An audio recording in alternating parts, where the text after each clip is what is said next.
Exodus chapter 33, verse 18. I shared it with church Wednesday night when we did devotion. As I was praying, preparing for the last little bit for a sermon, asking God to put this together. I knew Steve was going to be here, I was going to be out of town, so I knew I had some preparation time. And anyway, I heard a song. I was like, wow, you know, a great song. And it's a song from like 1995, 1997, somewhere there, first time it was recorded. And anyway, heard it again. I was like, you know, here's the thing. If you listen to the radio and you hear Casting Crowns worse than me, you're going to hear them over and over, especially with the newest song, and you understand that. This song's from way back there, and I was like, okay. And then, so here's the thing, in between the song and hearing, I was like, Lord, I just need to give you a sermon. God, I need to know what your people need to hear, what will change their lives, help them get up out of that mire, what do they need to hear? And then, again, I heard the song. I was like, hey. And all of a sudden, over my head came that big donkey. And I said, okay, God, I get it. Show me your glory. And here's the funniest thing. Friday night, Michael and I ran to the store, and what came on the radio? Show me your glory. And they don't play that song all the time anymore. So I was like, okay, there was, first of all, the knock on my heart. Then pretty much the slap upside the head, and then the donkey moment, and then the confirmation. So I'm good to go. So this morning, Exodus chapter 33, verse 18. Haven't preached this in some time, but it's one of my very favorites. Guys, I don't think people really give Moses credit for what he went through as a man. We read the story. Okay, so what? He brought. He went in. Basically, what went into Egypt is about 70 folks or so. Okay. What came out could be almost 3 million, 3 million people. And Moses is going to pastor this group of people. No paycheck, no housing allowance, nowhere to live, just a word and a message from God. And he did it. And here's the thing, they saw the miracles of God. They witnessed them, they felt them, they saw them. The Red Sea part was a pretty big deal to me. I don't know if I'm to understand that. I've had people in my lifetime, and Dean, I know in your life, and we've talked about it, people have tried to basically say, hey, it was in the shallow part, and it wasn't the Red Sea, it was the Reed Sea. And it was a shallow part, and they walked across in the slushy. You got to be a moron.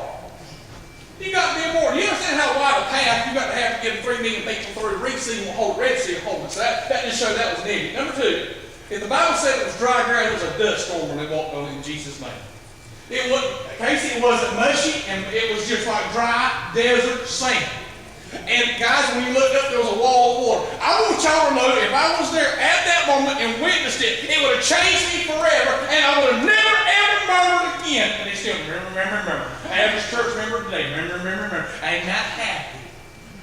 The pastor is not feeding me. Well, you got to put it to the table, son, and get some if you want it. You want to walk out here with a thimble size full of blessings, or do you want a 5-gallon bucket? Hey, some people get a lot, they just sit down and quit walking the floors in Jesus' name. Not right now, so I ain't here to offend nobody. But I've never seen a church in my life who has to pee anymore. Let me get to my soapbox.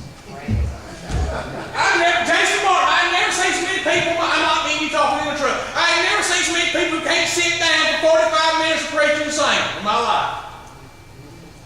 I always use this. Let me look around. I've seen one. Richard Fairclough, one of our older folks that I can go to for wisdom, sits here the entire time and don't go to the bathroom. I sat up here on purpose, face I had to look people went out the back door, tearing me out. If that was one of my youngins, I'd go home and beat their tails today. In Jesus' name. With love and compassion. Now, if I made you mad, get over it. I'm going to preach this thing and enjoy it in just a minute.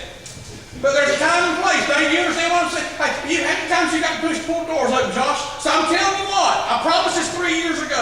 We're going to start having an organized bathroom break and cigarette break and right after worship so I can preach. And for our guests, you can't get this at First Baptist Church, nobody else. They don't do this. They just put up with it. I tell you, you know what? We come to a time that we need to be solemn. Now, I don't mean being holy and being all above. I'm not going to get her no suit on. Ain't happening. I want to say, it's like somebody said, ain't it funny? I did your vow renewal in the same suit that I did Kimber's wedding, in the same suit that I did the wedding 2 weeks ago, in the same suit I used last year. That's it, brother. Y'all want me to have another? If it's something special, you buy me one. I ain't buying one. I'd rather have them jeans and a nice shirt. Amen. I'm not going to do that. That's not our crowd. If I dressed up, y'all wouldn't know how to act. Oh, they might stay in chairs. But really, it ain't like we go over 2 hours. I take one pills I can make, and I'm already sweating and making a mess. I'm getting hot and nasty right now. But you know what? Hey, does God deserve our very best? Amen. Does He deserve our devout attention for a few moments? Sometimes we get dudes who got Bible study tonight. It's absolutely awesome, but it's not the preaching of the Word. And last time I read the Word of God, which has not changed, still drips blood today, it says by the foolishness of what? Preaching! That man gets saved. Amen. He didn't say by the singing. He didn't say by the teaching. He didn't say by the breaking of bread and the fellowship in the back. He said by the foolishness of preaching. So we're going to have preaching. So I want us to dig in this morning. I'm telling you, this is good stuff, man. Show me your glory. You know what? Most people can't say that. I hope they're scared or have to give up something. Dave, we've had this talk recently. Awesome talk. People are scared they'll have to give up something. Scared they'll have to make a life change. Well, you know what? Let me go ahead and share this. I haven't been a Christian all my life. I haven't lived on this side all my life. And I've been on both sides. I know how it felt. And you know what I don't miss? I don't miss getting up this morning with a bad hangover and sweats and vomiting and nausea and just feeling like crud. I'm glad I got this morning at 4:30, anxious and excited to preach and teach the Word of God. Being a Christian is not something I have to put on every day. It's not something I got to practice. It comes naturally because of a visit I had from the King in 1995. It changed my life forever. I don't have to be on my P's and Q's throughout the run. I can be Tommy because God saved me. And when people get hold of that and understand how I tell you, I'm looking forward to Wednesday night, breaking bread with you guys in the back and eating and hoping I don't burn whatever we cook. If we do, you just scorch, eat it, and grin. But I promise you this, it will have a USDA stamp on it before it goes into pot. There's enough, amen, because Critter Picking Day, there's no USDA stamps in this building except for what I cooked that day. Other than that, whatever you eat will make your mouth slick when you go home. Like you drink motor oil. If you don't believe it, at the end of the day, look at me and do this. You can take a spatula and put your mouth like and straight. Have a film. I drink scalding hot water just to get it out. But I enjoy the fellowship. And hunters need Jesus. The same thing I tell you about, I don't want a motorcycle. I'm going to be here on a motorcycle family fun day because we all need Jesus. It takes all these groups working together for the cause of Christ to make it happen, right? Amen. And so verse 33, chapter 33, verse 18. Moses says unto the Lord, I beseech thee, show me your glory. One quick passage, a lot of power. Number one, is it not remarkable that Moses is talking directly to God? That's a relationship. Do you guys have that relationship? Do you know when you open your mouth, you're talking directly to the King of Kings and the Lord of Lords? When you sit here and say, well, you know, really, sometimes we say, people say, pray for me. You need to do it. They thought enough of you. Samantha thought enough of the church want to send me a text message if you don't pray for grace. And that's why we did it. And you know what? God heard all that when we came together. And we came down, hey, we was laughing and we had a great time, but it was time to pray. We got a lot of business. And that's what it's all about. And that little girl's got a chance in the Lord as we do prayer. Amen. Not going to sugarcoat it. She's got a tough road. Mom and Dad's got a tough road. Grandma and Grandpa. And it's unwilling to be about the grace of God. It's in the teeth. And so you need to remember that. So I mean, none of us, it's other than what prayers we're lifting up. It's going to be all about God. Him reaching down and touching it. You know. And the family needs to touch this morning. In that direct relationship, Moses says, I beseech you. Guys, the word beseech is powerful. I shared it before. We got some new folks here that I want to share it again. Beseech is powerful. It does not simply say, Lord, I really want you to. No.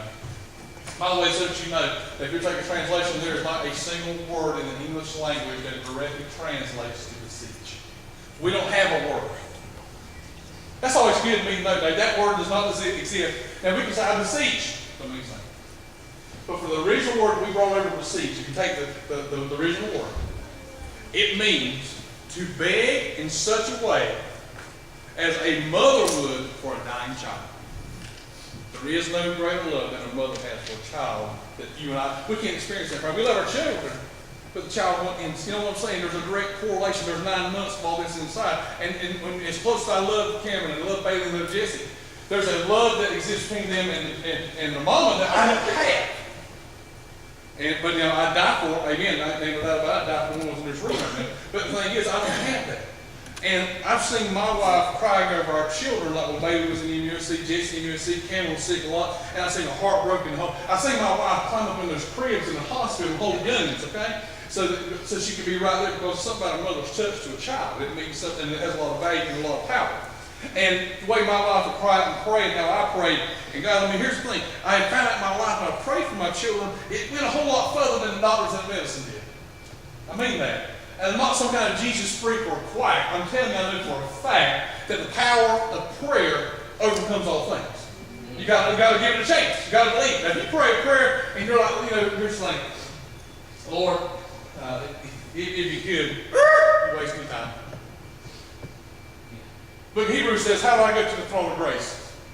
Boldly, knowing that the God of all heaven is going to hear my prayers.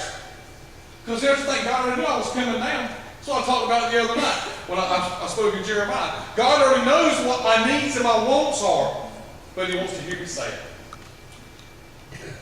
God, you know what your girls like and what they want.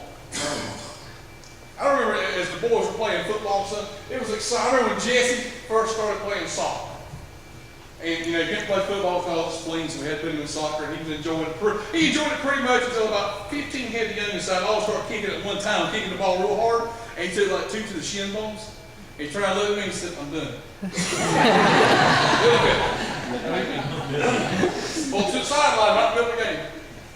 But my boys, I remember going to buy him these soccer shin pads and all this stuff, and all this cool stuff, all hyped up. I mean, just excited. It was another year. I knew he was getting over. He could stand the kicks and the shin bones.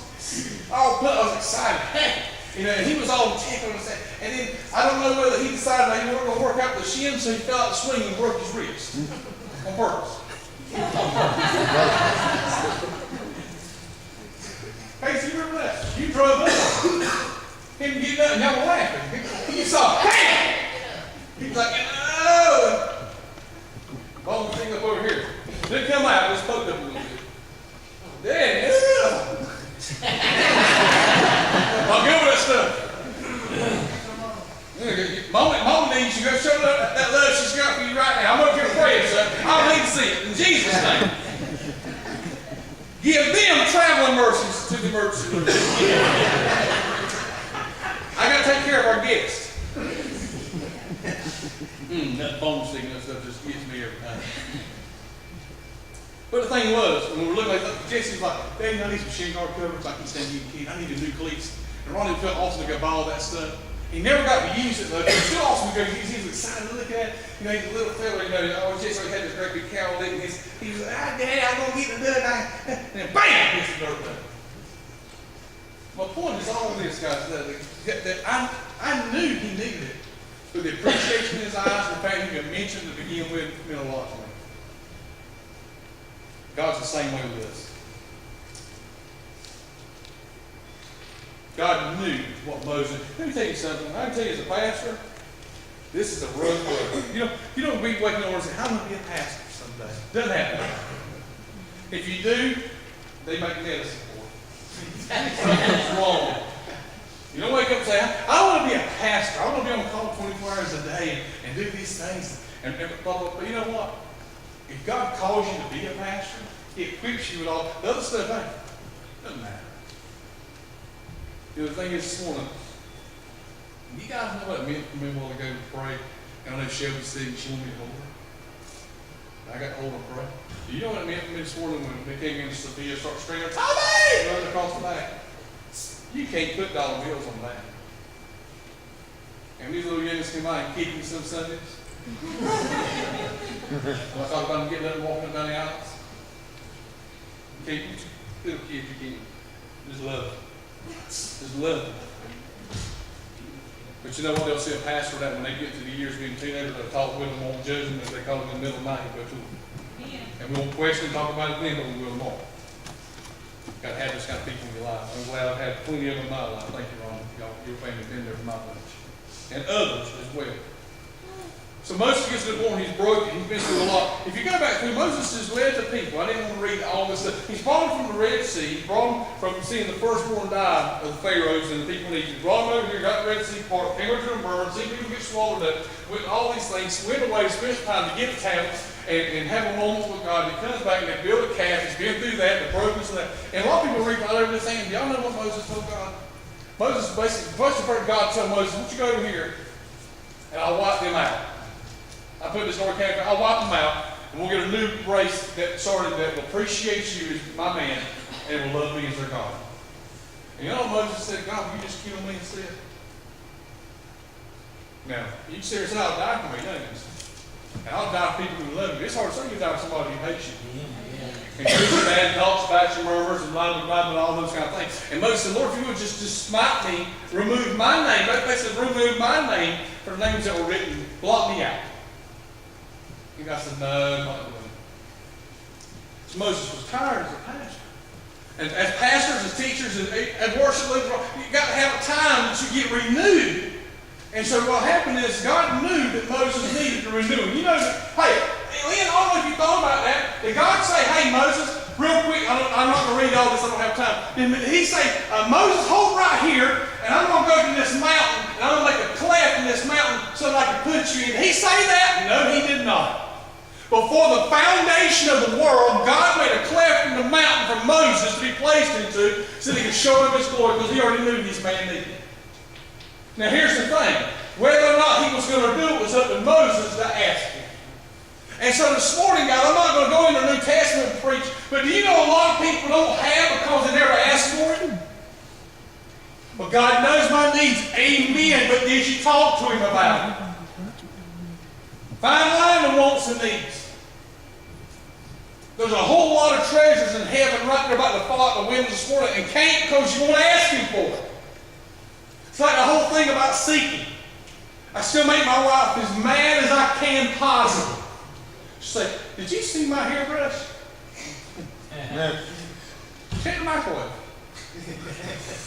Now guys, that doesn't work real well if you're trying to be in good graces. Don't do it.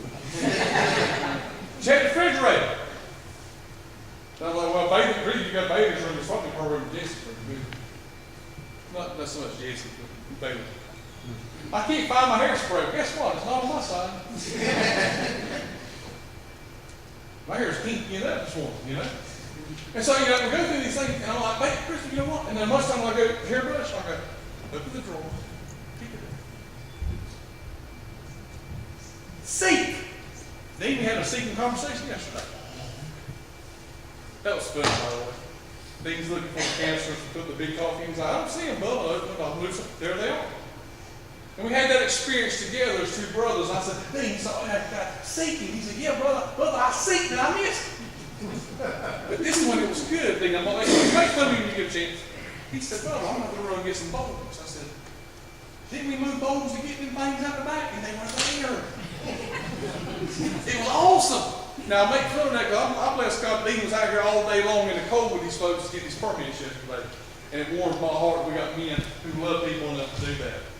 But the same thing happens to me. You guys ever tell you what I did last night? I promise you in Jesus' name. I walked around the house looking for my phone. Talking to someone, look, I got to get my phone. I don't tell everybody about the stupid stuff I do, but I did do it. You're talking about seeking and can't find and got it the whole time. That's how we are. So Moses seeked out and he said, God, show me the seek. I beg you with all that I have, with all everything. God, show me your glory. And here's what happens when God says, here's what happens when we ask.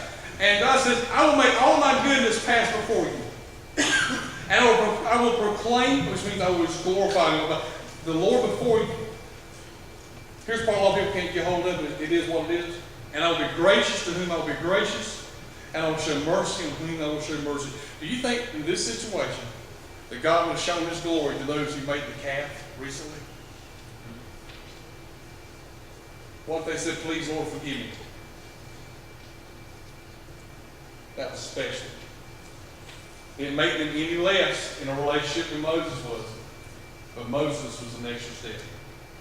Even in death, Moses is different than you read through that and you look forward, we'll talk about it. And he says, thou cannot see my face, for thou shalt no man see me and live.